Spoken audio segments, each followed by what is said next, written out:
बिस्मिल्लाहिर्रहमानिर्रहीम अस्सलाम वालेकुम respected viewers. Welcome to my YouTube channel English learning hub. आज से मैं पार्ट्स ऑफ स्पीच की सीरीज़ स्टार्ट करने जा रहा हूं, जिसमें मैं तमाम पार्ट्स ऑफ स्पीच को डिटेल से डिस्कस करूंगा। उसके तमाम बेसिक्स से एडवांस तमाम कॉन्सेप्ट्स को डिस्कस करूंगा। और जो पीपीएससी और एफपीएससी जो कॉम्पिटिटिव एग्जाम्स हैं ना, उनमें जो कॉन्सेप्ट्स पूछे जाते हैं उनको भी मैं क्लियर करने की कोशिश करूंगा, ताकि आपका कोई भी डाउट बाकी ना रहे। अगर आप इस चैनल पर नए हैं तो सब्सक्राइब करते हैं और बेल आइकन को दबाना मत भूलिएगा। और अगर आपको ये वीडियो पसंद आए तो लाइक कीजिएगा और दोस्तों के साथ शेयर कीजिएगा। अगर आपका कोई डाउट और एनी क्वेरी हो इस वीडियो के बारे में या नाउन के बारे में, तो कमेंट सेक्शन में ज़रूर पूछिएगा, आपका भाई इंशाल्लाह ज़रूर जवाब देगा। तो चलें स्टार्ट करते हैं। सबसे पहले मैं आपको ये बता दूं कि मैं इस वीडियो में क्या-क्या चीज़ें डिस्कस करने वाला हूं। What are parts of speech कि आखिर ये पार्ट्स ऑफ स्पीच हैं क्या? हमें शुरू से बताया जाता है कि अगर हमें इंग्लिश ग्रामर सीखनी है तो पार्ट्स ऑफ स्पीच सीखने पड़ेंगे। अगर हम राइटिंग अच्छी करना चाहते हैं या अपनी स्पीकिंग अच्छी करना चाहते हैं तो हमें पता होना चाहिए पार्ट्स ऑफ स्पीच क्या है, उनका यूसेज क्या है, उनके कॉन्सेप्ट्स क्या हैं। तो मैं आज आपको बताऊँगा कि पार्ट्स ऑफ स्पीच कहते किसे हैं। उसके बाद मैं ये बताऊँगा कि नाउन और उसके डिफरेंट एग्ज़ाम्पल से उसको एक्सप्लेन करूँगा और उसके कॉन्सेप्ट्स ईज़ी और ट्रिकी वे में बयान करने की कोशिश करूँगा। उसके बाद इसकी टाइप्स एग्ज़ाम्पल्स के साथ और इसका रोल्स, आखिर ग्रामर में नाउन का क्या रोल है? हम क्यों पढ़ें भी नाउन? ये हर इंसान के ज़हन में क्वेश्चन आता है कि नाउन को पढ़े क्यों? तो वो मैं आज आपको बताऊँगा कि ये कितना ज़रूरी है। और उसके बाद मैं बताऊँगा कि डिफरेंट पार्ट्स ऑफ स्पीच जो अदर हैं, जैसे कि एडजेक्टिव हो गया, प्रीपोज़िशन हो गया, कंजंक्शन हो गया, तो उनके दरमियान हम डिफरेंशिएट कैसे कर सकते हैं कि ये नाउन है, ये एडजेक्टिव है, ये प्रोनाउन है। तो वो भी मैं आपको बताऊँगा कि नाउन दूसरे पार्ट्स ऑफ स्पीच से कैसे डिफरेंट होता है। तो चलिए स्टार्ट करते हैं। पार्ट्स ऑफ स्पीच, जैसे कि नेम से ही ज़ाहिर हो रहा है, पार्ट्स हिस्से ऑफ स्पीच। स्पीच किसे कहते हैं? जो भी हम बोलते हैं, जो भी लिखते हैं, उसको हम क्या कह देते हैं? स्पीच कह देते हैं।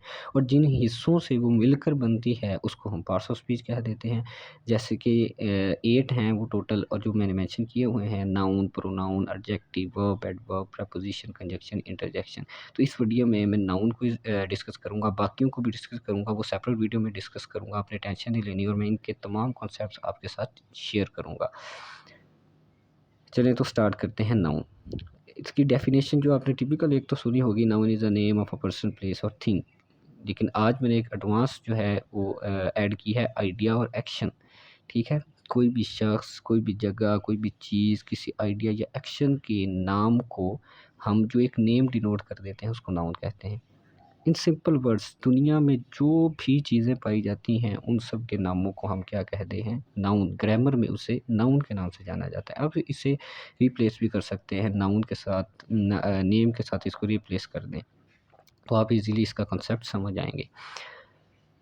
यहाँ पे मैंने कुछ एग्ज़ाम्पल्स दी हुई हैं, जैसे कि बॉय, एक पर्सन हो गया, मॉस्क, किसी भी जगह का नाम, कोई चीज़ हो, ठीक है? कार, ये भी एक नाउन है। मोबाइल फ़ोन, ये भी एक नाउन है। Cat, etcetera. आइडिया और एक्शन के बारे में आप सोच रहे होंगे कि ये क्या है? देखें, हमारी जो एक जब हम खुशी महसूस करते हैं या हम किस कहते हैं कि I love my mother, I love my brother, तो लव क्या है? लव भी एक नाउन है, ठीक है? लेकिन ये है क्या? ये एब्स्ट्रैक्ट नाउन है। इसे हम छू नहीं सकते, देख नहीं सकते, टेस्ट नहीं कर सकते, सिर्फ़ ये एक माइंड का कॉन्सेप्ट बना हुआ है। और इसे भी ग्रामर में नाउन के नाम से जाना जाता है। तो ये एक आइडिया होगा, और एक्शन हम जो भी परफ़ॉर्म करते हैं उसे भी नेम के नाम से डिनोट कर दिया जाता है। अब इसकी टाइप्स हम देख लेते हैं मुख्तलिफ। Common noun. It is a common noun name given to a person, place or thing. It starts with the capital word only while appear at the beginning of a sentence. ठीक है? Common noun है क्या? जैसे कि आप जानते हैं कि नाउन किसे कहते हैं? नेम को। कॉमन, जो सबके लिए आम हो, जो सबके लिए कॉमन हो। जैसे कि एक इंसान को आप देख लें, तब सब एक जैसे नज़र आने वालों को हम क्या कह देते हैं? इंसान। दूर से हम देखें, जिस कोई भी अगर बिल्डिंग देखें, ऐसी बिल्डिंग जिस पे मीनार बना हुआ है, जिस पे गुंबद बना हुआ है, तो हम बगैर कुछ सोच समझे क्या कह देते हैं? ये मस्जिद है। क्यों? क्योंकि तमाम मसाजिद एक ही जैसी बनी होती हैं, तो हमने उन तमाम इस तरह की बिल्डिंग्स को नज़र आने वाले को हमने एक ही नाम दे दिया, और वो क्या है? मस्जिद। इसी तरह कोई भी सिटी जिसमें जो है लोग ट्रैफ़िक में सफ़र करते हों, मुख्तलिफ़ बिल्डिंग्स बनी हुई हों, लोग वहाँ पे रहते हों, एक सोशल सेटअप जो है मुकम्मल एक बना हो, तो उसको हम एक सिटी का नाम दे देते हैं। चाहे वो बांग्लादेश का हो, चाहे वो इंडिया का हो, चाहे वो अमेरिका का हो। तो इसको हम क्या कहते हैं? कॉमन नाउन, कि सबके लिए आम हो जो नाम। इसके बाद एक ग्रामर में इसको कैसे यूज़ करना है वो ये है कि अगर ये सेंटेंस के शुरू में आएगा ना तो तब ये कैपिटल होगा। इसके अलावा ये चाहे मिडल में हो, चाहे एंड में हो, जहाँ पर भी हो, तो ये स्मॉल लेटर में ही लिखा जाएगा, ये याद रखिएगा। इसके बाद आ गया प्रॉपर नाउन। प्रॉपर नाउन जैसे कि आप जानते हैं, इसके नेम से ही आप देख लें, प्रॉपर नाउन। नाउन किसे कहते हैं? नेम को। और प्रॉपर एक स्पेसिफिक नेम। जब हम मुख्तलिफ जैसे 50 लड़के बैठे हुए हैं, उनमें से मैं एक को कहता हूँ कि ये अली है, तो एक जैसे ही तो नज़र आने वाले को तो हमने कॉमन नाउन कह दिया था, लेकिन उनमें से एक को हमने एक प्रॉपर नेम दे दिया कि ये अली है, तो वो क्या हो गया? Proper noun. The specific name given to any person, place और थिंग। किसी भी चीज़ को या जगह को या शख्स को हम एक ख़ास नाम दे देते हैं ना जब, तो वो प्रॉपर नाउन हो जाता है। ये याद रखिएगा, it always starts with the capital letter whether it comes with in a sentence. Common name हम नाउन को हमने पढ़ा था ना कि वो अगर सिर्फ सेंटेंस के शुरू में आएगा तब वो कैपिटल होगा, अदरवाइज वो जहाँ पर भी आओ तो स्मॉल लेटर में लिखा जाएगा। लेकिन प्रॉपर नाउन जहाँ पर भी आए, सेंटेंस के शुरू में आए, सेंटेंस के मिडल में आए, सेंटेंस के एंड में आए, तो ये हमेशा कैपिटल लेटर में लिखा जाएगा, ये याद रखिएगा। इसकी मुख्तलिफ एग्जांपल्स देख लें। लाहौर, देखिए मैंने कहा था ना कि एक ऐसी बिल्डिंग्स हो जहाँ पे ट्रैफिक हो, लोग रहते हों, तो उसको हम क्या कह देते हैं? सिटी। वो हर जगह पे शहर के नाम से ही जाना जाएगा मुख्तलिफ ज़ुबानों में, लेकिन हमने एक शहर को एक ख़ास नाम दे दिया, लाहौर। लाहौर, ठीक है? तो वो क्या बन गया? Proper noun. एक जैसे बॉय है, उसे हमने एक नाम दे दिया अली, वो हो गया प्रॉपर नाउन हो गया। इसी तरह हमने एक बुक है, बुक को एक प्रॉपर नेम दे दिया कुरान मजीद, तो वो ये क्या हो गया? प्रॉपर नाउन हो गया। होप्स हो कि आपको समझ आ रही होगी। इसके बाद आ गया कलेक्टिव नाउन। नाउन जैसे मैंने आपको बता दिया कि नेम होता है, और कलेक्टिव, कलेक्टिव जमा करना, 2 या 2 से ज़्यादा चीज़ों का मजमूआ, ठीक है? जब हम 2 या 2 से ज़्यादा चीज़ों, आदमियों या लोगों को हम जो रिप्रेज़ेंट या उनको एक नेम, एक स्पेसिफ़िक नेम दे देते हैं, या उनकी आप ये कह लें कि हम आसानी के लिए उनको एक नेम दे दिया जाता है, जिनको हम कलेक्टिव नाउन कहते हैं। They are the names given to represent a group of people, animals और थिंग्स, ठीक है?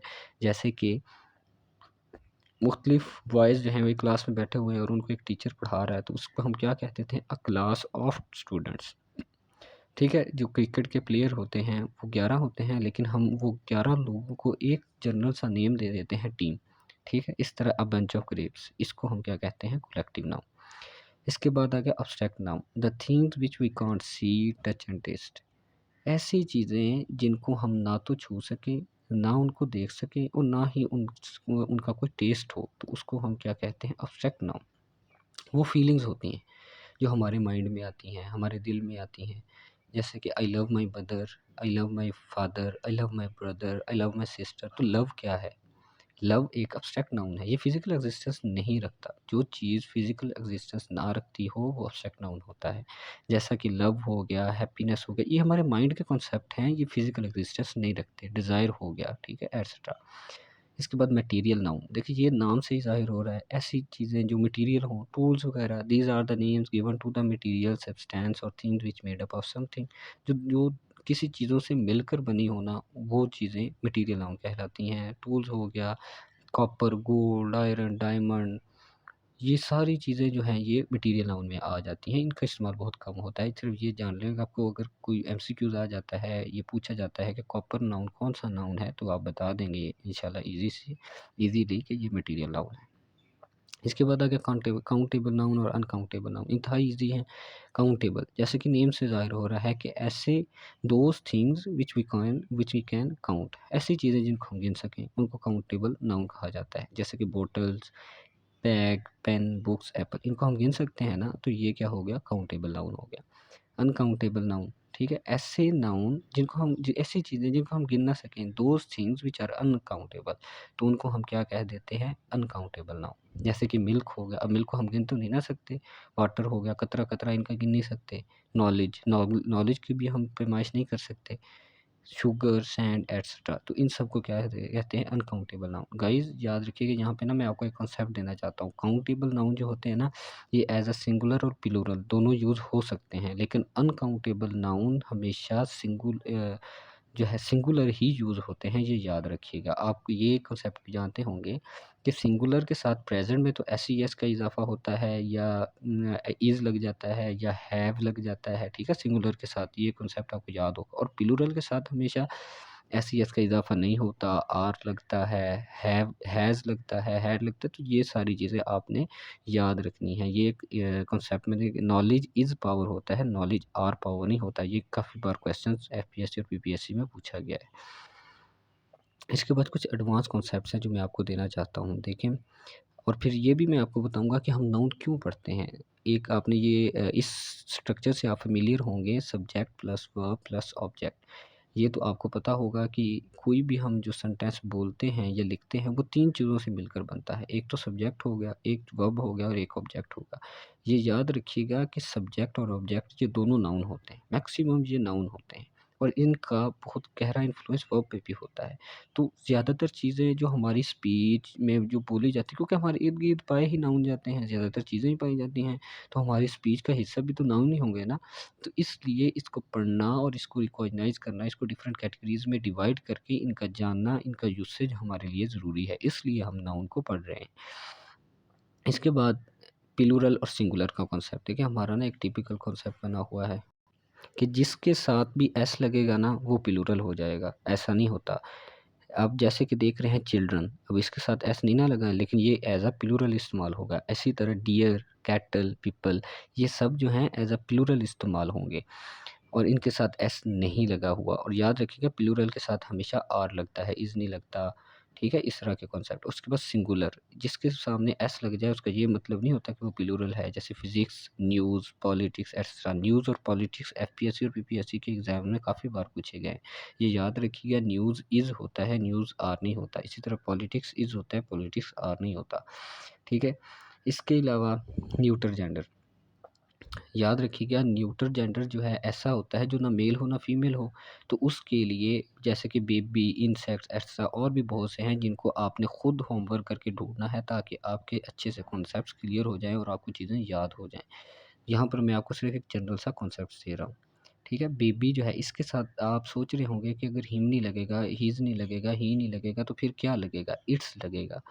बेबी जो भी न्यूट्रल जेंडर होता है, जो ना मेल हो ना फीमेल हो, तो उसके साथ हमेशा हम क्या लगाते हैं? इट्स लगाते हैं, ये याद रखिएगा।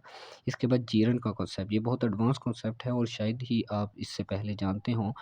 ऐसा जो वर्ब जिसके साथ आईएनजी लग जाए, जैसे स्विम, टू स्विमिंग, जब वो आईएनजी उसके साथ लग जाए, तो वो जीरंड हो जाता है। और ये भी याद रखिएगा, आप इज़िली जान सकते हैं, जब भी ये सेंटेंस के एंड में आ जाए या सेंटेंस के शुरू में आ जाए, तो वो नाउन होता है। ये आप इज़िली जो है वो रिकॉग्नाइज़ कर सकते हैं। ठीक है? Swim to swimming, angry to anger etcetera, ये सारे जो एक नाउन बन जाए, ठीक है? तो ये क्या कहलाता है? जीरंड। इसके अलावा बाकी एक कॉन्सेप्ट मैं आपको देना चाह रहा हूँ कि कलेक्टिव नाउन। बाज़ औक़ात कुछ कलेक्टिव नाउन कुछ ऐसे होते हैं जो लग तो प्लूरल रहे होते हैं लेकिन वो होते सिंगुलर हैं। जैसे कमेटी हो गया, इसके अलावा टीम हो गया, ये जो है एज़ अ सिंगुलर इस्तेमाल होते हैं, प्लूरल नहीं होते। तो ये इसका खुद होमवर्क करके ढूँढ लीजिएगा कि कौन से ऐसे नाउन्स हैं जो एज़ अ सिंगुलर यूज़ नज़र तो प्लूरल आते हैं लेकिन होते एज़ अ सिंगुलर यूज़ हैं। तो thank you for watching this video और अपना जो है अल्लाह ताला आपको आपके नेक मकासद में कामयाब करे और मेरे यूट्यूब चैनल को सब्सक्राइब करना मत भूलिएगा। अगर आपको ये वीडियो पसंद आई है तो अपने दोस्तों में शेयर करिएगा और इसको लाइक दीजिएगा। अगर आपको कोई डाउट या क्वेरी है तो कमेंट सेक्शन में पूछिएगा, इंशाल्लाह मैं ज़रूर उसका जवाब दूँगा। तो अपनी दुआओं में याद रखिएगा। शुक्रिया।